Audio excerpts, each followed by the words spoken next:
أعوذ بالله من الشيطان الرجيم.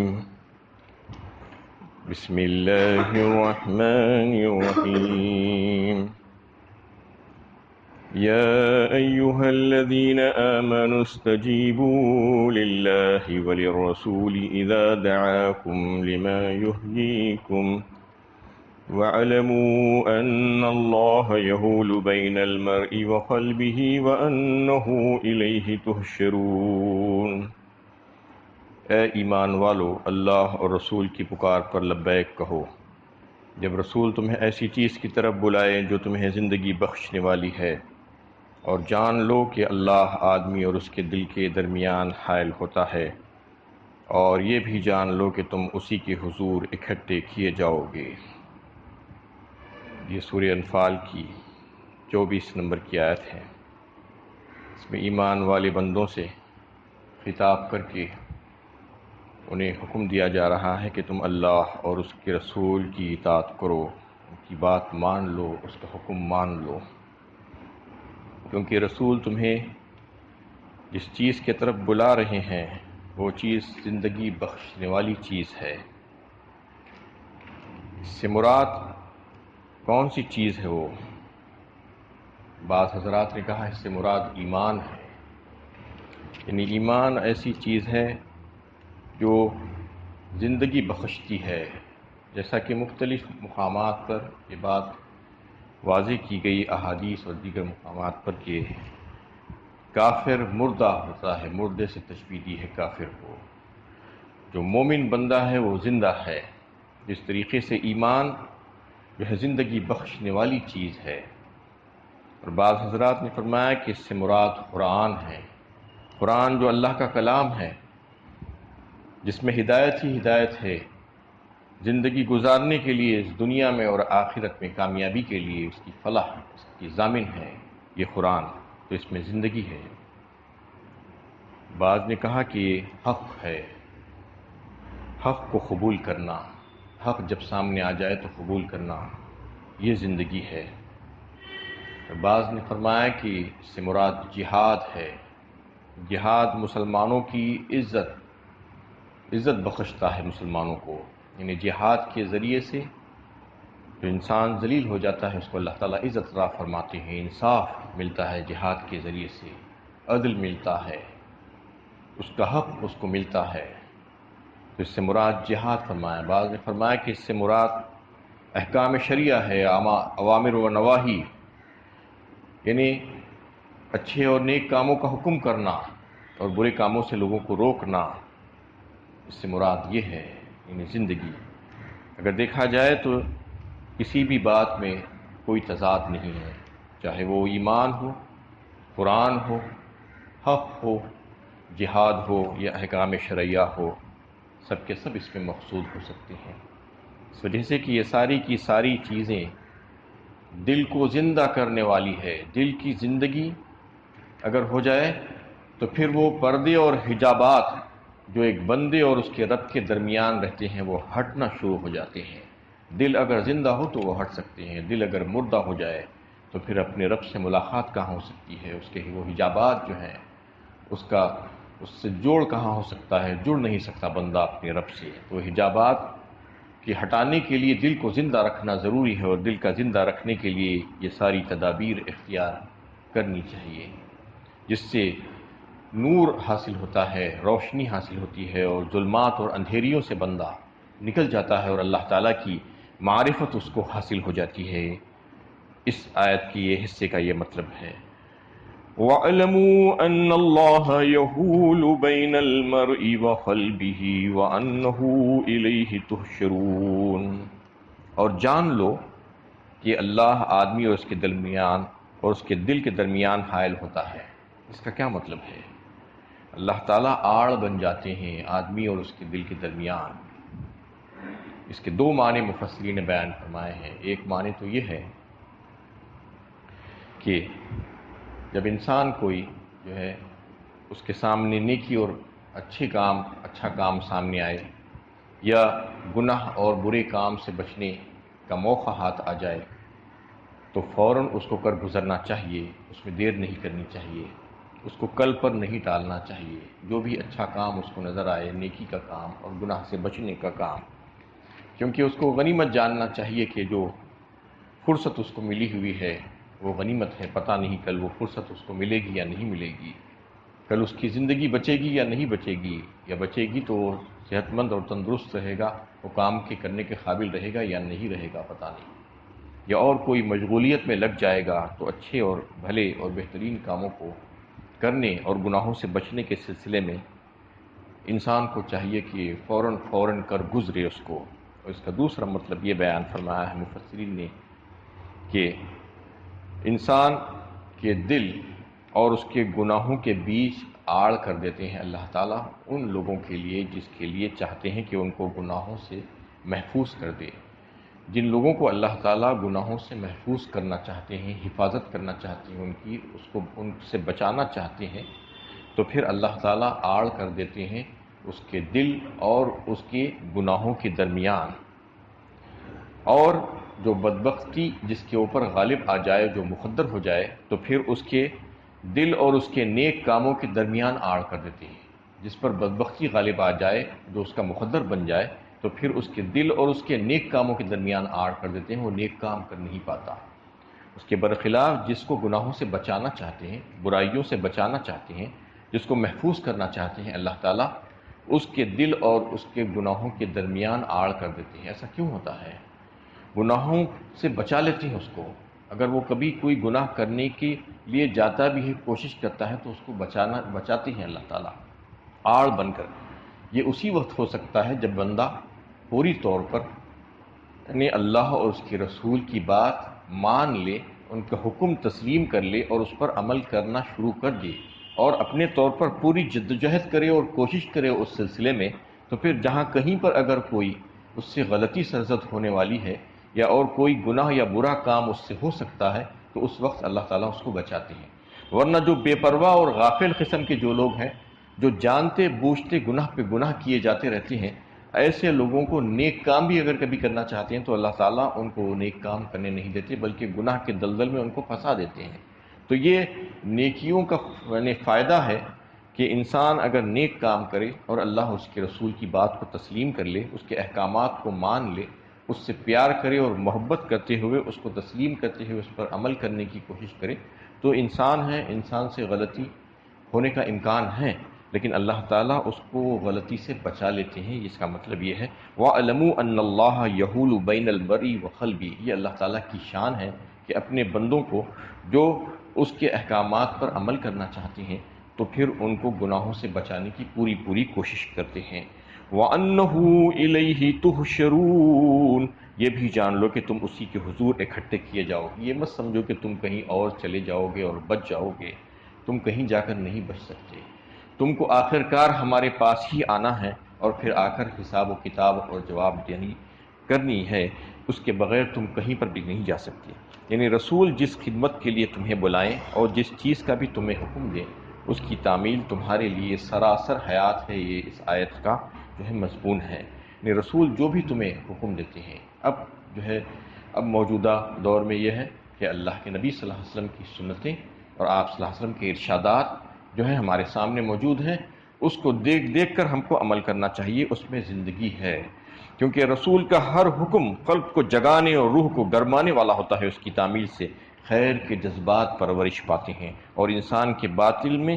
زندگی کی لہر دوڑنے لگتی، حیات تازہ کی وہ کیفیت ہے جو رسول کی پیروی کرنے والا اس دنیا میں ہی محسوس کرنے لگتا ہے۔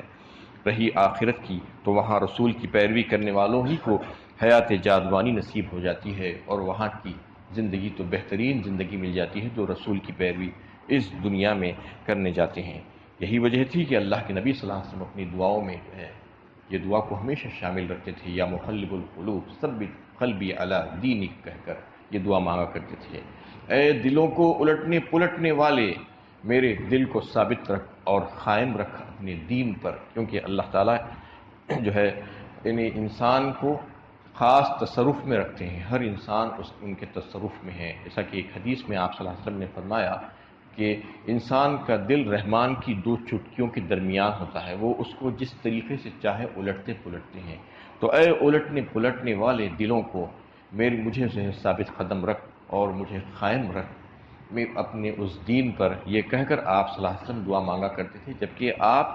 یعنی حد سے زیادہ ہدایت پر تھے، آپ سے زیادہ ہدایت پر کون ہو سکتا تھا؟ اس کے باوجود آپ مسلسل ثابت قدمی کے لیے، ہدایت کے لیے جو ہے دین پر قائم رہنے کے لیے دعائیں مانگتے تھے۔ تو لہٰذا ہمیں بھی چاہیے کہ ہم بھی جو ہے دین پر قائم رہنے کے لیے اللہ تعالیٰ سے مدد مانگیں، دعائیں مانگیں اور عمل بھی کرنے کی کوشش کریں، اور نیک توفیق مانگیں، تو پھر اللہ تعالیٰ اسی کے مطابق ہمیں جو ہے توفیق عطا فرمائیں گے اور کام کرنے کا ہمیں موقع عطا فرمائیں گے۔ وَاتَّقُوا فِتْنَةً لَا تُصِيبَنَّ الَّذِينَ ظَلَمُوا مِنْكُمْ خَاصَّةً وَاعْلَمُوا أَنَّ اللَّهَ شَدِيدُ الْعِقَابِ، اور بچو اس فتنے سے جس کی ضد میں صرف وہی لوگ نہیں آئیں گے جنہوں نے تم میں سے ظلم کیا، اور یہ بھی جان رکھو کہ اللہ سزا دینے میں بہت سخت ہے۔ اس میں یہ بات بتائی گئی ہے کہ اس سے پہلے سے مسلمانوں کو وہ انعامات اور احسانات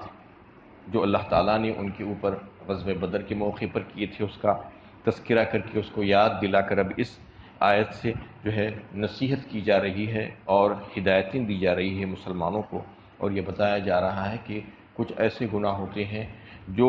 کرنے والے کے علاوہ ناکردہ گناہ لوگ بھی اس میں پھنس جاتے ہیں اور اس میں ملوث ہو جاتے ہیں۔ کئی ایک ایسے گناہ ہیں جو عذاب شدید سے دوچار کر دیتے ہیں، نہ صرف ان لوگوں کو جو گنہگار ہیں بلکہ ان لوگوں کو بھی جو ناکردہ گناہ ہیں، وہ بھی جو جس سے وابستہ ہو جاتے ہیں کئی ایک موقعوں پر۔ اس سے مراد کون سے گناہ ہیں، کون سے وہ فتنے ہیں جس کا تذکرہ یہاں پر اللہ تعالیٰ نے فرمایا؟ تو سب سے پہلا جو ہے مفسرین نے بتایا کہ امر بالمعروف اور نہی عن المنکر کا ترک کر دینا، یعنی بھلائی اور نیک کاموں، خیر کے کاموں سے لوگوں کو روکنے اور برائی کے کاموں سے جو ہے لوگوں کو بچانے اور منع کرنے کے سے جو ہے ترک کر دینا، وہ فریضہ اس کو جو ہے اپنانا نہیں بلکہ اس کو چھوڑ دینا۔ ایک تو یہ ہے، یہ فتنہ ہے، جو یہ فتنہ اگر ہو جائے تو پھر اس میں نہ صرف وہ لوگ جو گنہگار ہیں بلکہ جو لوگ اس سے بچے ہوئے ہیں وہ لوگ بھی اس کے فتنے میں مبتلا ہو جا سکتے ہیں، اس کے عذاب میں مبتلا ہو جا سکتے ہیں۔ اسی طریقے سے عبداللہ ابن عباس رضی اللہ تعالیٰ عنہ نے فرمایا کہ گناہ کو ہوتے ہوئے دیکھیں جس مقام پر، ماحول میں، اور گناہ اور جرم پرورش پا رہا ہے اور لوگوں کو اس کے اوپر روکنے کی قدرت حاصل ہے، اس کے باوجود اس سے لوگوں کو اگر منع نہیں کرتے تو پھر یہ سمجھنا چاہیے کہ اللہ تعالیٰ کا عذاب ان لوگوں کے لیے بھی عام ہو جائے گا جو اس سے بچے ہوئے تھے، یعنی وہ گناہ نہیں کر رہے تھے، وہ جرم نہیں کر رہے تھے، اس کے باوجود چونکہ ان کو قدرت ہونے کے باوجود انہوں نے اس سے منع نہیں کیا، اس سے روکنے کی اس کو کوشش نہیں کی، تو پھر یہ سمجھنا چاہیے کہ اللہ تعالیٰ کا عذاب نہ صرف گنہگار کو بلکہ بے گناہ کو بھی اس میں اپنے گھیرے میں لے لے گا۔ اس میں یہ شک و شبہ نہیں ہونا چاہیے کہ کوئی اگر گناہ نہ کرے تو پھر دوسرے کے گناہ کا عذاب اس کے اوپر کیسے پڑ سکتا ہے۔ اللہ تزر وازرۃ وزر اخری، جیسا اللہ تعالیٰ نے مختلف مقامات پر قرآن کریم میں جو ہے بیان فرمایا ہے کہ کوئی بوجھ اٹھانے والا کسی دوسرے کا بوجھ نہیں اٹھائے گا، تو پھر دوسرے کے گناہ کا بوجھ کیسے اٹھائے گا؟ تو اس میں جو ہے دوسرے کے گناہ نہیں بلکہ خود اس کا گناہ ہے۔ وہ گناہ یہ ہے کہ ترک امر بالمعروف اور نہی عن المنکر، اس کو ترک کرنے والا جو ہے وہ خود گناہ ہے، وہ چونکہ وہ گناہ کیا ہے اس لیے وہ گناہ کا بوجھ اس کو اٹھانا پڑے گا۔ یہ بات اس میں جو ہے واضح فرما دی گئی۔ حضرت ابوبکر صدیق رضی اللہ تعالیٰ عنہ جو ہے ایک اپنے خطبے میں بیان فرمائے، جس کو ترمذی اور ابو داؤد نے نقل کیا، فرمایا کہ رسول اللہ صلی اللہ علیہ وسلم سے میں نے سنا ہے کہ جو ہے ظالم کو ظلم کرنے سے اس کے ہاتھ کو نہیں روکے گا تو پھر اللہ تعالیٰ کا عذاب عام ہو جائے گا، یعنی ظالم کو ظلم کرنے سے اگر کوئی نہیں روکے گا، ظالم ہے، ظلم کر رہا ہے، لیکن اس کے باوجود لوگ یہ سمجھ رہے ہیں کہ ہم کو کیا فرق پڑتا ہے، تو اگر کوئی ایسا سوچ کر وہ ظالم کو چھوڑتے جائے گا اور وہ ظلم پر ظلم کرتے جائے گا، اس کے ہاتھ کو نہیں روکے گا، تو سمجھ لینا چاہیے کہ ان قریب اللہ کا عذاب تمہارے اوپر آ جائے گا۔ حضرت عائشہ رضی اللہ تعالیٰ عنہ اور حضرت عبداللہ ابن مسعود رضی اللہ تعالیٰ عنہ جو ہے ایک حدیث روایت کرتے ہیں، اس میں ان لوگوں نے بھی یہی بات فرمائی کہ اللہ تعالیٰ کسی خاص جماعت پر جو ہے عذاب نہیں ڈالتے، یعنی کسی خاص جماعت کے گناہ کا عذاب عام لوگوں پر نہیں ڈالتے۔ کسی جماعت نے کوئی گناہ کیا ہے اس کا عذاب عام لوگوں پر نہیں ڈالتے، جب تک کہ ماحول میں اگر کوئی جرم پرورش پا رہا ہو تو اس کو لوگ قدرت کے ہونے کے باوجود اگر نہیں روکیں گے تو پھر وہ دوسری جماعت کے اوپر بھی جو ہے اس کا عذاب پڑ جائے گا اور عذاب عام ہو جائے گا۔ حضرت نعمان بن بشیر رضی اللہ تعالیٰ عنہ اس حدیث کو روایت کرتے ہیں، ایک حدیث صحیح بخاری میں ہے کہ اللہ کے نبی صلی اللہ علیہ وسلم نے فرمایا کہ گنہگار اور مجرم جو اللہ تعالیٰ کے حدود و قانون کی پابندی نہیں کرتا، اس کو توڑتا ہے، وہ اور اس کو دیکھ کر آنکھیں بند کرنے والا ایک گنہگار اور مجرم جو اللہ تعالیٰ کی حدود کی خلاف ورزی کرتا ہے اور وہ جو اس کو دیکھ کر آنکھیں بند کر لیتا ہے، اس کی مثال اللہ کے نبی صلی اللہ علیہ وسلم نے اس طریقے سے دی، ایک بحری جہاز ہے اور اس کے دو طبقے ہیں، نچلا اور اوپر کا حصہ۔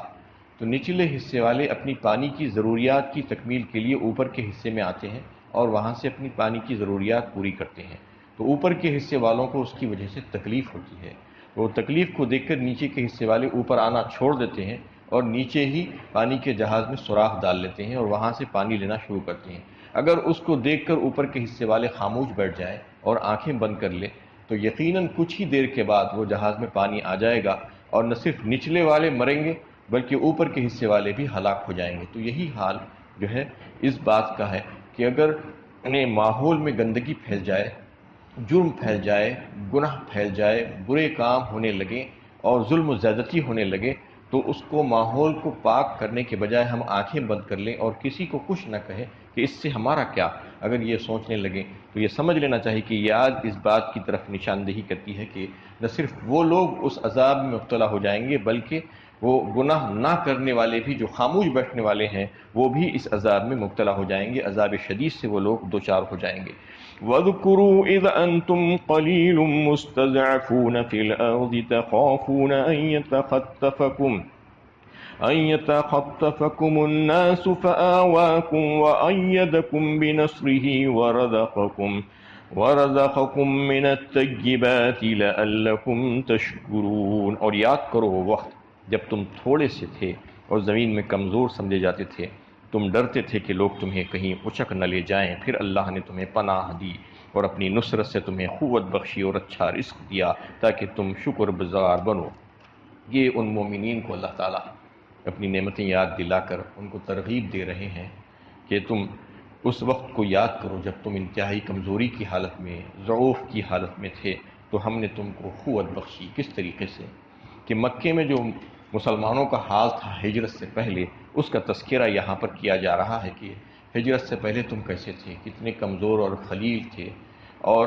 تمہیں یہ ڈر لگا رہتا تھا ہمیشہ کہ کوئی تمہیں جو ہے اچک نہ لے، تمہیں تباہ و برباد نہ کر دیں، تمہیں ہلاک نہ کر دیں۔ تم کوئی کام آسانی کے ساتھ کھل کر نہیں کر پاتے تھے، عبادت نہیں کر سکتے تھے، نمازیں نہیں پڑھ سکتے تھے اور کوئی کام اپنا اعلان نہیں کر سکتے تھے مسلمان ہونے کا۔ یہ ساری چیزیں تمہارے پاس تھی، ضعف اور کمزوری۔ اس کے بعد اللہ تعالیٰ نے مدینہ طیبہ میں بہترین ٹھکانہ تم کو دیا، تمہاری امداد اور نصرت فرمائی، تمہیں فتح و نصرت دی، کامیابی دی اور تمہیں جو ہے ہر قسم کی چیزوں سے نوازا، مال سے اور